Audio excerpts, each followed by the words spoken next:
Bonjour à tous et bienvenue sur un nouvel épisode de Nous Entrepreneurs. Aujourd'hui, j'ai le plaisir de recevoir Clara Trévisiol, qui est la cofondatrice de Monabi. Bonjour Clara. Bonjour. Bienvenue. Est-ce que tu peux tout simplement te présenter et te présenter notamment avant ton expérience entrepreneuriale et ce qui t'a amené à cofonder Monabi? Oui, c'est vrai que ça remonte, mais il y a eu quelque chose. Donc, j'ai créé Monabi avec mon associé Vianney Fichet en 2012. Et avant Monabi, en fait, moi, j'ai un parcours un peu classique dans le sens où j'ai fait une école de management à Lyon, à l'EM Lyon. Ouais. La petite spécificité, c'est que j'ai eu l'opportunité, la chance de faire un tour du monde pendant mes études, juste avant la fin de mes études, sur le thème de l'éco-construction. Donc l'idée, c'était d'aller voir dans différents pays du monde comment ils arrivaient à construire de manière plus écologique. Et donc ça m'a quand même pas mal nourri dans mes idées pour la suite. Et puis ça m'a appris aussi personnellement un certain nombre de choses. Et à l'issue de ça, j'ai eu la chance de faire mon stage de fin d'études dans le solaire. Et c'est là où j'ai rencontré mon associé. Et donc, au terme de ma mission, on a décidé de travailler ensemble sur ce projet qui est devenu Monabi en 2012. Ok, donc c'est un projet que vous avez commencé à travailler au final en étudiant le solaire. C'est un projet étudiant à la base? Non, bah en fait, à la suite de mon stage de fin d'études, je suis restée un an chez EDF ENR Solaire, Ok. pour les citer, là où j'avais fait mon stage de fin d'études. Et à la fin de cette année, on a décidé de se lancer ensemble dans la création de Monabi. Ok, génial. Et alors, est-ce que tu peux nous dire ce qu'est Monabi, à qui ça s'adresse et en quoi vous êtes unique? Eh bien, Monabi, on est expert du solaire. Donc, notre mission, c'est d'accompagner les particuliers et les entreprises vers l'autonomie d'énergie, en tout cas le plus possible, grâce à l'autoconsommation solaire. Ok, Donc, concrètement, notre métier, c'est de vendre et d'installer des panneaux solaires en autoconsommation chez les particuliers et les entreprises pour qu'ils puissent consommer leur propre énergie et du coup effacer en partie leur facture d'électricité et être autonome avec une énergie propre, locale et durable. Et ok. là où on va se différencier, c'est que ce qu'on dit souvent, c'est que Monabi, on n'est pas des vendeurs de panneaux. Oui, on pose des panneaux, mais l'idée, c'est vraiment d'accompagner dans la gestion de l'énergie. Donc, par exemple, on est aussi fabricant d'objets connectés. Donc, on fabrique Ok, des boîtiers qui vont permettre de suivre et de déclencher automatiquement des équipements consommateurs au bon moment ok, pour faire au maximum utiliser l'énergie solaire pendant qu'elle est disponible. hop, Et on essaye de faire de la pédagogie. On a développé un petit assistant lumineux qui s'éclaire, qui vient vivre au quotidien pour aider les gens à s'investir, à comprendre, à prendre les bonnes décisions. Donc, on a ce côté-là, avec du service, de la qualité, de l'accompagnement dans la durée. Voilà. C'est ok. comme ça. Voilà. Top. Je souris parce que ça me rappelle dans ma jeunesse le voyant de EDF qui s'allumait dans la maison qu'on avait pour nous dire qu'on était en heure pleine ou en heure creuse. C'est un petit peu ça, mais adapté Exactement. à l'ensoleillement et à la performance du panneau, en fait. C'est ça, ou des Tout panneaux. à fait. C'est exactement le même principe. C'est l'idée de se dire que en fait, ce qui se passe sur son toit, c'est invisible. Ouais. L'électricité, de manière générale, est invisible. Et que autant avant, le solaire en France, on était obligé de revendre la totalité de son énergie produite à EDF, donc c'était un pur placement financier. Hum, hum, Aujourd'hui, avec l'autoconsommation, c'est très différent. Il faut qu'on soit acteur parce que sinon, ça ne sert pas à grand-chose. Donc, l'idée, c'est de se dire, on est obligé, pour que ça ait un sens, de savoir combien je suis en train de produire, combien je suis en train de consommer. Est-ce que j'ai de la production disponible là maintenant sur mon toit pour hum, peut-être hum. déclencher ma machine à laver, mon lave-vaisselle? Et si je n'ai pas de visibilité pour prendre cette décision-là, je ne peux pas utiliser au mieux mon installation solaire. Donc l'idée de ce voyant, c'est effectivement qu'il puisse s'éclairer en orange quand je vois que j'ai du solaire disponible Ok. pour pouvoir l'utiliser. Et idéalement qu'en plus, ça puisse mettre en route certains équipements Exactement. automatiquement. Donc, il y a un côté éducatif, en même temps, il y a un côté aussi automatisé, on va dire, Tout à qui est fait. faisable. OK. La première démarche, c'est vraiment j'automatise tout ce que je Ouais. peux. Comme ça, même quand je suis pas chez moi, il y a des choses qui se passent. Et D'accord. ce que je peux pas automatiser, j'accompagne. OK, génial. Et c'est réservé aux gens qui ont des grandes maisons sur la Côte d'Azur et tout le reste, ça marche pas ou Non, mais même à Lille, même à Lille, même on à peut Lille, le faire. ouais. Non, ce qui est vrai, c'est que plus on va avoir un besoin en électricité, plus l'autoconsommation va être rapidement rentable. Par contre, à partir du moment où on a déjà une petite consommation d'électricité, on va pouvoir l'effacer. Donc, avoir une maison, oui, c'est idéal parce Ouais, qu'effectivement, quand on met des panneaux sur son toit, il faut être propriétaire de sa ouais. maison, mais on peut poser aussi au sol, on peut poser aussi sur des ombrières, sur un carport pour alimenter un véhicule électrique, Mhm. par exemple. Et ensuite, effectivement, plus vous allez avoir des consommations électriques importantes et plus vous allez consommer au moment où vous produisez. Donc, en tant Ouais. que particulier, ça veut dire l'été, une clim, une pompe piscine Mhm. et ou un véhicule électrique, plus c'est rentable rapidement. Ce qui ne veut pas dire D'accord. que c'est pas intéressant pour les autres. Donc c'est plus rentable d'auto-consommer que de revendre à EDF. Aujourd'hui, oui, puisque grosso modo, vous allez acheter sur le réseau en tant que particulier une électricité qui est à 23 centimes du kilowattheure Mhm. et vous allez la revendre à 13. Donc, il vaut mieux éviter d'acheter un kilowattheure à 23 plutôt que d'en revendre un à 13. Donc, de toute façon, aujourd'hui, et ça, c'est la vision aujourd'hui, décembre 2023, mais en janvier 2024, vous allez avoir une hausse, en février, pardon, une hausse de 10% des prix de l'énergie qui est prévue d'ores et déjà, et d'autres hausses successives. En décembre 2023, on a pris plus 10, puis plus 15.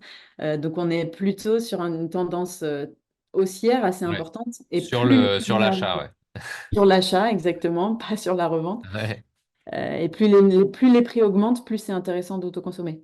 Ok. Et donc, pour les professionnels, c'est encore plus intéressant que pour les particuliers aujourd'hui, parce qu'il n'y a pas de bouclier tarifaire ou peu, et que les Ouais. professionnels ont pris en 2022 régulièrement x3, x4 sur leur facture d'énergie. D'accord. Et donc vous vous adressez autant à des particuliers que des professionnels, c'est ça? Tout à fait. Ok. Et vous installez vous-même? Enfin, vos clients sont directement le particulier ou le professionnel ou c'est à travers des réseaux d'installateurs? Comment est-ce que les gens Un- viennent vers vous? une réponse de Normand, un peu des deux, un peu des deux.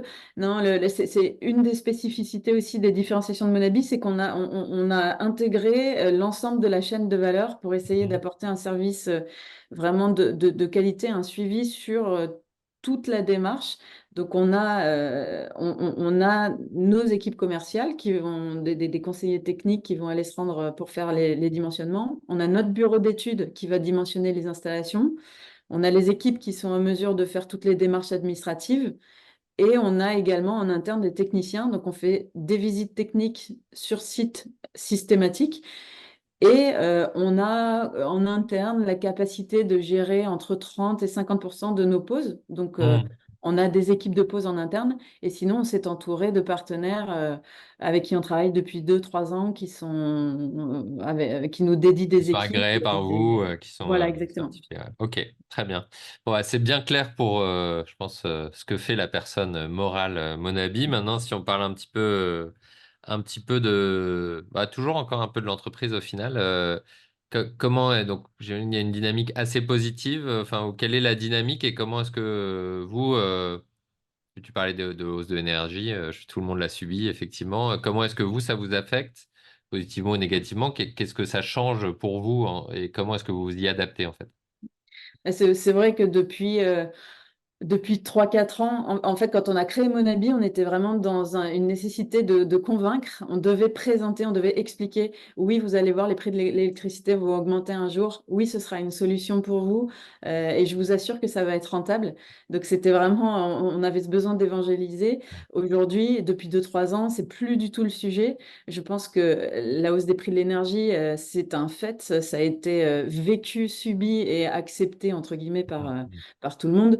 Donc, Là, Intégré en tout cas. intégrer, voilà, plutôt qu'accepter. Intégrer. Et depuis 2021, on est du coup en forte croissance. On est passé de 3 à 8 et à 12 et on vise 20 millions d'euros de chiffre d'affaires. Donc on est en phase d'hypercroissance, Hmm. soutenu par une levée de fonds qu'on a réalisée en juin 2022, pardon. Euh, et donc on est sur cette phase de croissance tirée par la hausse des prix de l'énergie et tirée aussi par la mobilité électrique Ouais. puisque plus effectivement le véhicule électrique, c'est une solution dans la mesure où vous avez aussi la possibilité de dire je vais rouler au solaire. Je vais être capable d'alimenter mon véhicule électrique Hmm. en Hmm. journée avec mes panneaux solaires, ce qui est une réponse pour le particulier, mais surtout pour les entreprises. Ouais. Une entreprise qui va avoir des collaborateurs, des salariés, voire une flotte de commerciaux qu'elle va équiper de véhicules électriques qui vont pouvoir recharger en journée, non pas Hmm. sur le réseau avec une électricité dont on ne connaît pas l'origine, mais grâce à une installation solaire. Donc, c'est des facteurs qui aident et qui tirent la croissance de Monabi aujourd'hui. Ok, tu parlais de 20 millions là, je ne sais pas si c'est pour 2024 ou plus long, mais c'est à long terme, c'est quoi ton ambition, votre ambition pour Monabi? Bah, on s'est fixé un cap en se disant en 2026, 60 millions. On sait qu'on peut aller les chercher. C'est une ambition, j'allais dire, notre ambition n'a pas de limite. C'est pas pour dire que par prétention Hmm. on n'a pas de vocation, on n'a pas de fin, on n'a pas de borne. Aujourd'hui, on a une vocation qui est d'apporter des réponses, une solution pour la transition énergétique, face à la hausse des prix de l'énergie, face au changement climatique. Et on croit que le solaire peut apporter une solution. Aujourd'hui, on est présent, grosso modo, tout ce qui est au sud de Lyon-La Rochelle. Ok. Euh, on peut renforcer encore cette présence. On a démarré le B2B uniquement cette année, donc Hmm. on a un potentiel de croissance et de développement très fort dans nos réponses aux professionnels. Et demain, la France entière on pourrait voilà, étendre nos présences géographiques plus au nord, on pourrait Ouais. développer d'autres services autour de l'énergie. Enfin, dans l'énergie en France, il y a aujourd'hui un monde et un potentiel de solutions très fort et on y croit énormément. Ok. Et en passant de 8 à 12, 20, 60 plus tard, comment est-ce que toi tu vois évoluer ton métier de dirigeante? Et c'est vrai on le voit déjà évoluer, je le vois déjà évoluer beaucoup depuis ces 2 dernières années. Déjà parce qu'on s'est entouré d'un comité de direction. Donc Ouais. jusqu'à l'année dernière, on n'avait pas de directeur opérationnel, on n'avait pas de DAF, on n'avait pas de directeur marketing. Ouais. Ces fonctions-là sont venues petit à petit nous aider, nous épauler, nous permettre d'apporter énormément de valeur à l'entreprise parce qu'au lieu de s'inventer à la moitié DAF, directeur financier, marketing, etc., on a aujourd'hui des gens qui ont cette expertise technique réelle, qui ont une expérience dans d'autres entreprises. Moi, j'apprends sur le tas avec mon entreprise, je grandis avec mon entreprise, mais je n'ai pas, j'ai travaillé 12 mois dans ma vie avant de créer cette Ouais. société. Donc, c'est vrai que d'avoir des gens qui vont pouvoir venir apporter une expertise, une expérience, un passé, un vécu dans d'autres sociétés pour venir apporter de la richesse et de la valeur à Monabi, des échanges aussi, même si moi personnellement et chez Monabi, on a une chance énorme, c'est qu'on est deux. On est deux dirigeants depuis le début. Et donc, on a cette valeur de l'échange, de l'interaction, de se challenger mutuellement, de pouvoir aussi s'appuyer sur l'autre quand on est en difficulté ou quand on a des périodes un peu compliquées à passer. C'est un soutien colossal. Et ça a été une puissance. Je pense qu'on n'aurait jamais réussi à arriver là où on est si on n'avait pas été tous les deux. Ouais. Top. Et quel est ton plus grand apprentissage sur ces dernières années? C'est 10 ans, là, un peu plus de Euh, 10 ans au final ouais, que vous avez créé depuis Monabi. 10 ans. Ouais. Je pense que enfin, une valeur qu'on a développée qui était en nous, mais qui, sans ça, on n'aurait jamais pu y arriver. Je pense que c'est la persévérance. C'est un point. En fait, on a toujours l'impression qu'on pourra pas. Enfin, si on a l'impression qu'on ne pourra pas y arriver, quand on croit dans ce qu'on fait, quand on croit dans la finalité, on trouve des solutions. On trouve des solutions et on se relève de tout et on grandit. Et ce qui nous semblait impossible va finalement pouvoir être accessible et pouvoir se réaliser. Ça, c'est assez impressionnant. Donc ça, on l'a appris, je l'ai appris en tout cas. Et peut-être le fait aussi de choisir ses combats. Parce que si on a envie on peut pas se battre sur tout, quoi. On a une énergie malgré tout qui est assez limitée. À un moment donné, si on choisit pas ses combats, si on se focalise pas sur les priorités, je pense on, on peut pas y arriver. Ok. Et ton prochain apprentissage avec l'évolution justement de l'entreprise, à ton avis, c'est sur quoi est-ce que tu dois développer des connaissances, des compétences? Bah, aujourd'hui, principalement délégué, parce que c'est aujourd'hui, on avait cette vision et ces actions opérationnelles sur beaucoup de services qui aujourd'hui sont pris par d'autres. Donc, je pense qu'il faut qu'on apprenne vraiment à déléguer, à prendre de la hauteur et à, du coup nous focaliser sur des sujets plus de stratégie, de Mhm. partenariat et voilà, pour laisser la place à d'autres qui ont en plus de compétences que nous pour faire leur métier. Donc du Donc lâcher voilà, prise aussi, lâcher autant prise. des Ouais, compétences de management et en même temps de travailler sur soi, sur la exactement. confiance, le lâcher prise, etc. Exactement. Le management, c'est un vrai sujet aussi, parce qu'on ne manage pas de la même manière pardon, un deuxième cercle, membre du comité de direction qui a 15 ans d'expérience. Et nous, Monabi, au départ, on a grandi avec des stagiaires qu'on embauchait, qui n'avaient jamais travaillé ailleurs, et ça n'a absolument rien à voir. Donc, en termes de management aussi, de posture, d'exigence, il faut aussi que j'évolue moi personnellement et que nous, en tant que patron, Ouais, dirigeants de l'entreprise, on est. top. Génial. Je t'ai pas posé la question tout à l'heure, mais sur peut-être ouais, une croyance ou un préjugé sur votre secteur d'activité sur lequel tu pourrais nous éclairer, nous éduquer. Il y en a un qui est que le solaire n'est pas écologique, Ok, pas recyclable, pas. Donc ça, c'est un sujet sur lequel aujourd'hui je me bats un peu pour dire oui. Alors les panneaux solaires sont recyclables à entre 95 et 98%. Il y a 0% de terres rares. Il n'y a pas de terres rares dans les panneaux solaires. Il lui faut, un panneau, c'est 1 an de retour énergétique. Il lui faut 1 an pour produire autant d'énergie qu'il en a fallu pour le ok. fabriquer. Ouais, c'est très court. Donc, c'est très court. Donc, oui, bien sûr, il y a un process de fabrication, une industrialisation. C'est pas propre, c'est pas 100% propre. Rien n'est 100% propre, ou peu de choses en tout cas. Mais c'est quand même une solution qui est écologique. Ok, génial. Est-ce qu'il y a une dernière question que je ne t'aurais pas posée, un sujet que tu voudrais mettre en avant?